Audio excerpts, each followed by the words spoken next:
मत करना वहाँ पे, पुलिस हमारी वहाँ पे। को डुबाया इन्होंने बाल पकड़ के, माँ के लोगों के मैं खुद देख के सर। इंदौर भारत का वो शहर जिसे मिनी मुंबई भी कहते हैं। एक टाइम पे ये शहर गैंगस्टर दुर्लभ कश्यप के डर के लिए जाना जाता था। 2020 में जब उसकी मौत हुई तो सबको लगा कि अब तो इंदौर की अंडरवर्ल्ड शांत हो जाएगी, पर ऐसा हुआ नहीं, बल्कि उसकी जगह एक नया बदमाश आ गया। और ये बंदा सलमान लाला उर्फ शाहनवाज था, जो गोली और चाकू के साथ साथ सोशल मीडिया के लाइक्स और फॉलोअर्स से भी राज करता था। वही सलमान लाला जो था तो गैंगस्टर, जिस पर चल रहा था बहन बेटियों की इज्जत लूटने का मुकदमा। लेकिन फिर एक दिन जब उसकी मौत हो गई तो उसकी मैयत पर लोगों का हुजूम उमड़ पड़ा। भीड़ इतनी जैसे कोई मसीहा मरा हो। लोग उसके मौत पर बवाल ऐसे मचाने लगे जैसे सबका हीरो इस दुनिया से चला गया हो। ठीक वैसे ही जैसे कभी आंखों में सुरमा लगाने वाले गैंगस्टर के लिए होता था। जी हाँ, दुर्लभ कश्यप जो था उज्जैन का एक नौजवान लड़का, वो भी एक अच्छे परिवार का। माँ उसकी टीचर थी, लेकिन दुर्लभ बहुत कम उम्र में ही क्राइम की दुनिया का बड़ा नाम बन गया था। उसका स्टाइल एकदम अलग था। माथे पर तिलक, आंखों में काजल और कंधे पर काला कपड़ा। और वो सिर्फ स्टाइल ही नहीं मारता था, बल्कि सोशल मीडिया पर भी दबंगई खुलेआम दिखाता था, और इससे यंग लोग उसकी तरफ खींचे चले आते थे। दुर्लभ पर 11 से ज़्यादा केसेस थे, जिसमें मर्डर अटेम्प्ट और सीरियस मारपीट चाकूबाजी के मामले थे। लेकिन 6 सितंबर 2020 को एक गैंग वार में चाकू से ही उसकी मौत हो जाती है। दुर्लभ के जाते ही उज्जैन इंदौर के अंडरवर्ल्ड में एक खाली जगह बन गई थी, जिसे भरने की कोशिश बहुतों ने की, पर कोई भी उसकी जगह नहीं ले पाया। इसी खाली जगह का फायदा उठाया सलमान लाला ने। उसका क्रिमिनल रिकॉर्ड 15 साल की उम्र में ही शुरू हुआ था, जब उस पर किडनैपिंग और रेप का पहला केस दर्ज हुआ था। पर उसकी क्रिमिनल माइंडसेट तो 13 साल की उम्र में ही दिख गई थी। जब वो छोटी सी उम्र में था तब उस पर लड़कियों की इज्जत लूटने का आरोप लगे थे। उस वक्त शायद लोगों को लगा होगा कि बचपन की गलती है, लेकिन बढ़ते उम्र ने यह साबित कर दिया कि उसका जन्म ही अपराध की दुनिया में आने के लिए हुआ था। उसकी तमाम गलतियों ने उसे क्राइम की दुनिया में धकेल दिया, और वहीं से उसकी लाइफ ने एक अलग टर्न ले लिया। सलमान ने सिर्फ दुर्लभ वाला तरीका ही नहीं अपनाया, बल्कि उससे भी एक कदम वो आगे निकल गया। दुर्लभ सिर्फ डर से राज करता था, वहीं सलमान ने सोशल मीडिया की पॉपुलैरिटी को अपनी ताकत बनाया। वो अपनी महंगी गाड़ियों, पार्टियों और दोस्तों के साथ फोटोज और वीडियोज डालता रहता था। उसने एक ऐसी इमेज बनाई जो युवाओं को अट्रैक्ट करती थी। वो अपने क्राइम्स को सीधे सीधे नहीं दिखाता था, बल्कि अपने शौक से लोगों को इम्प्रेस करता था। धीरे धीरे उसके फॉलोअर्स बढ़ने लगे और वो एक लोकल हीरो बन गया। उसके सपोर्टर्स में सिर्फ क्रिमिनल्स ही नहीं, बल्कि आम यंग लोग भी शामिल थे, जो इसके स्टाइल से इतने इम्प्रेस्ड थे कि हमेशा सलमान लाला भाईजान किया करते थे। सलमान की लाइफ सिर्फ क्राइम तक ही लिमिटेड नहीं थी, उसकी अपनी एक पर्सनल लाइफ भी थी। उसका फैमिली उसके लिए एक इमोशनल सपोर्ट था, और वो अक्सर अपने दोस्तों के साथ टाइम स्पेंड करता था। उसका एक बेटा भी है, जिसकी पिक्चर्स वो कभी कभी सोशल मीडिया पे डालता था। इन पिक्चर्स में वो एक अलग ही रूप में दिखता था, एक ऐसा बाप जो अपने बेटे से प्यार करता है। लेकिन सलमान लाला के मौत के बाद उसके मैयत पर हजारों लोग की भीड़ ये दिखाती है कि उसके बहुत से सपोर्टर्स थे, जो उसे सिर्फ एक गैंगस्टर नहीं बल्कि एक इंसान के रूप में भी जानते थे। उसकी पर्सनल लाइफ ने उसके क्रिमिनल कैरेक्टर में एक विरोधाभास क्रिएट कर दिया, जिसने उसे पब्लिक की नज़र में और भी इंटरेस्टिंग बना दिया। लोग सड़कों पर पोस्टर लेकर खड़े थे, जिस पर लिखा था मिस यू किंग, और वो उस कोटेशन के नीचे सलमान लाला की तस्वीर। But was he really a king? जवाब है नहीं। पुलिस की फाइलों में वो एक छटा हुआ अपराधी था, जिसे कई जगह छपरी गैंग का भाईजान भी कहा जाता है। तो सवाल ये है कि उसके मौत पर इतना बवाल क्यों हुआ, और उसकी मौत हुई कैसे? तो देखिए, सलमान लाला पर मर्डर अटेम्प्ट, एक्सटॉर्शन, मारपीट और ड्रग्स बेचने जैसे 32 से ज्यादा सीरियस क्राइम दर्ज थे। पुलिस के लिए वो एक बड़ा हेडेक बन चुका था। उसका बढ़ता नेटवर्क और सोशल मीडिया पे बढ़ता उसका जो इन्फ्लुएंस था वो पुलिस के लिए एक नया चैलेंज था। पुलिस की क्राइम ब्रांच की टीम को खबर मिली थी कि सलमान अपने भाई सिद्धू उर्फ शादाब को सागर जेल से लेने के बाद वापस इंदौर आ रहा है।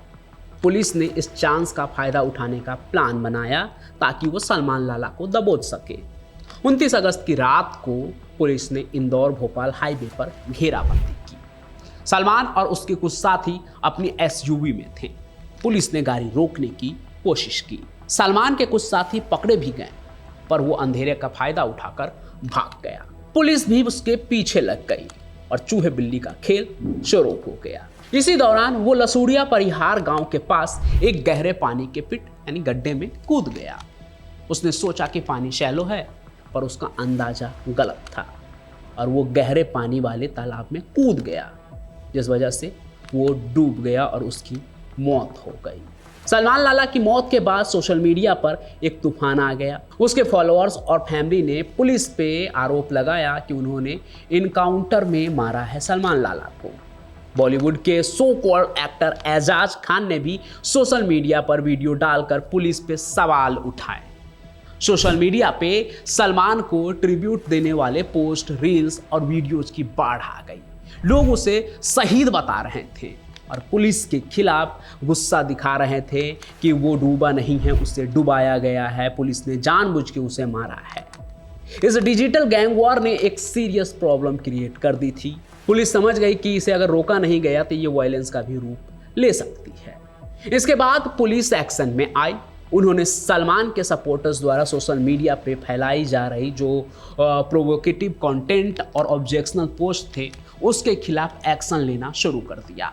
पुलिस ने काफ़ी लोगों को पूछताछ के लिए बुलाया और एक्टर एजाज खान के खिलाफ भी क्रिमिनल ग्लोरिफिकेशन का केस दर्ज किया।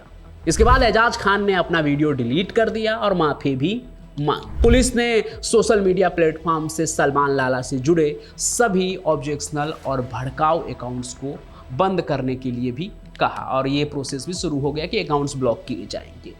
ये एक बड़ा और नया तरीका था जो दिखाता है कि अब क्राइम की दुनिया सिर्फ सड़कों तक लिमिटेड नहीं है। ऐसा नहीं है कि कुछ अपराधी मिलकर सड़क पर बवाल मचा देंगे बस इतना, बल्कि अब सोशल मीडिया भी उसका एक बड़ा हिस्सा बन गई है, जहां सोशल मीडिया के ज़माने में लोग अपराधी को भी सही ठहराने लगते हैं। अब देखिए, सलमान लाला की फैमिली अगर पुलिस पर सवाल उठाए कि पुलिस ने जानबूझकर उसे मारा है, वो डूबा नहीं है, उसे जानबूझकर डुबाकर मारा गया है, अगर ऐसा हुआ है तो बेशक कोर्ट में अगर ये प्रूव हुआ तो जांच होगी और दोषी पुलिस वाले को सजा भी मिलेगी। भले ही सलमान लाला गैंगस्टर था, अपराधी था, पुलिस के फाइलों में उसका नाम दर्ज था, लेकिन पुलिस को भी ये अधिकार नहीं है कि वो उसे जानबूझकर मार दे जब तक कि कोर्ट कोई फैसला नहीं लेता है। तो अगर ऐसा कोई मामला हुआ तो परिवार इस पर सवाल उठा सकता है और इसकी जांच भी होगी। अगर कोई गलत होगा तो उसके खिलाफ जांच भी होगी, उन्हें सजा भी मिलेगी। राजस्थान का एक केस आपको बताता हूँ। राजस्थान में आनंदपाल के केस में भी ऐसा ही हुआ था कि पुलिस ने फेक इनकाउंटर किया था, बाद में वो प्रूव हुआ तो पुलिस के खिलाफ भी केस चला। मुंबई के कई सुपर कॉप फेक इनकाउंटर के केस में फंसकर जेल की सजा काट रहे हैं। कभी हीरो हुआ करते थे, अखबार में फोटो छपता था, अब वो जेल के सलाखों के पीछे हैं क्योंकि उन्होंने फेक इनकाउंटर किया था।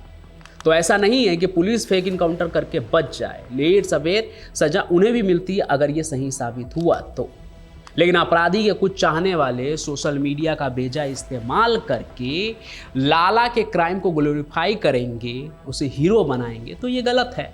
इससे होगा क्या? सोसाइटी में नए यूथ को यही लगेगा कि वो कोई महान इंसान था जिसके मौत पर इतनी भीड़ थी और जिसके खिलाफ लोग इतना कुछ कर रहे हैं, उसके मौत के खिलाफ उसे मिस यू किंग कह रहे हैं, एक अपराधी को राजा बता रहे हैं। तो कल को वैसा ही जो यूथ है वो भी बनना चाहेंगे। और मैं यकीन के साथ कहता हूँ कि लाला का पोस्टर लेकर भी जो लोग घूम रहे हैं वो भी नहीं चाहेंगे कि उनका बच्चा, उनका भाई लाला की तरह बने, सलमान लाला की तरह बने और उसके जैसा उसका अंत हो।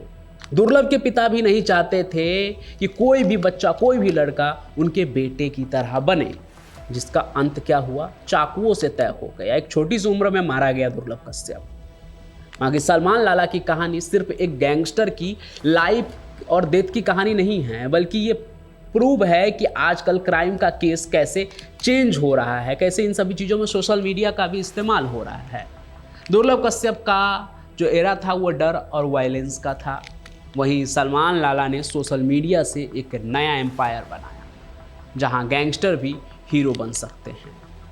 अभी आप देखेंगे कि उसका छोटा सा बेटा है, उसको लेकर भी लोग अब लिख रहे हैं छोटा लाला, जूनियर लाला। मतलब क्या आप करना चाहते हैं, इसका कोई तुक नहीं है। हालांकि सलमान लाला की मौत ने पुलिस और सोसाइटी दोनों को ये सोचने पर मजबूर कर दिया है कि डिजिटल वर्ल्ड में क्रिमिनल्स को ग्लोरीफाई करना कितना डेंजरस हो सकता है। इसीलिए पुलिस को सोशल मीडिया पे गैंगस्टर्स के अकाउंट को बंद करने जैसे टफ स्टेप्स लेने पड़े। आज इंदौर में सलमान लाला का नाम एक ऐसी वार्निंग है जो ये बताती है कि क्राइम की दुनिया अब डिजिटल लाइक्स और शेयर से भी चलती है और ये सोसाइटी के लिए एक नया और सीरियस थ्रेट है। बाकी आपको क्या लगता है कि ये जो पूरा मामला है सलमान लाला के केस का और उसके मौत पे अभी भी एक तरह से आप देखें तो कन्फ्यूजन है कि वो डूबा या डुबाया गया। हालांकि ये सब जांच का विषय है और कोर्ट में ये सब चीज़ प्रूव होगा। अगर कुछ इसमें मिस्टीरियस होगा तो वो चीज़ भी ज़रूर सामने आएगा। लेकिन इन सभी चीज़ों पर आप क्या सोचते हैं वो कमेंट में ज़रूर लिखिएगा। साथ ही साथ 3 चीज़ तो ज़रूर कीजिए, कहानी को लाइक कीजिए, उसे शेयर कीजिए और हमारे इस चैनल को सब्सक्राइब जरूर कर लीजिए ताकि जब भी ऐसी कहानी आए तो आपके पास उसका नोटिफिकेशन सबसे पहले पहुंचे। और एक चीज़ और जो मैं आपको बताना चाहता हूं कि गैंगस्टर्स की कहानी से हटकर हम कुछ ऐसे कहानी भी कवर कर रहे हैं जो काफ़ी बड़े केसेज हुए इंडिया के और काफ़ी कोई बड़ा घटना हुआ, जैसे कि ऑपरेशन ब्लू स्टार, जिसमें हज़ारों सिखों की मौत हो गई, दंगे भड़के, लोग आपस में लड़े मरे कटे। तो वो क्यों हुआ, कैसे हुआ, वो कहानी भी मैंने सुनाई है। और इसके अलावा चार्ल्स सोबराज की एक कहानी है कि वो तिहाड़ जेल में कैसे वो एक बड़ा जेल ब्रेक करता है, जिसमें वो जेल स्टाफ से लेकर कैदी से लेकर बड़े बड़े अपराधी को 50 का नोट थमाकर कैसे फरार हो गया और फिर कैसे गोवा में पकड़ा गया, ये कहानी। तो गैंगस्टर्स वाली कहानी से हटकर है ये कहानी। लगता है आप लोग बहुत ज़्यादा पसंद नहीं कर रहे हैं ऐसी कहानियाँ देखना, लेकिन मैं कोशिश कर रहा हूँ कि ऐसी कहानी भी लेकर आऊँ जो अपराध की दुनिया के कुछ ऐसे सच आपके सामने ला कर रखे, ऐसी मिस्ट्री जो ज़्यादातर लोग ध्यान नहीं देते या कहीं छुपा रह जाता। तो ऐसी कहानी भी लेकर आ रहा हूँ। उम्मीद है कि आप वो कहानी भी ज़रूर देखेंगे। बाकी मैं पंचम प्रकाश अपनी अगली कहानी के साथ हाजिर होता रहूँगा। तब तक के लिए आप सभी का बहुत बहुत धन्यवाद।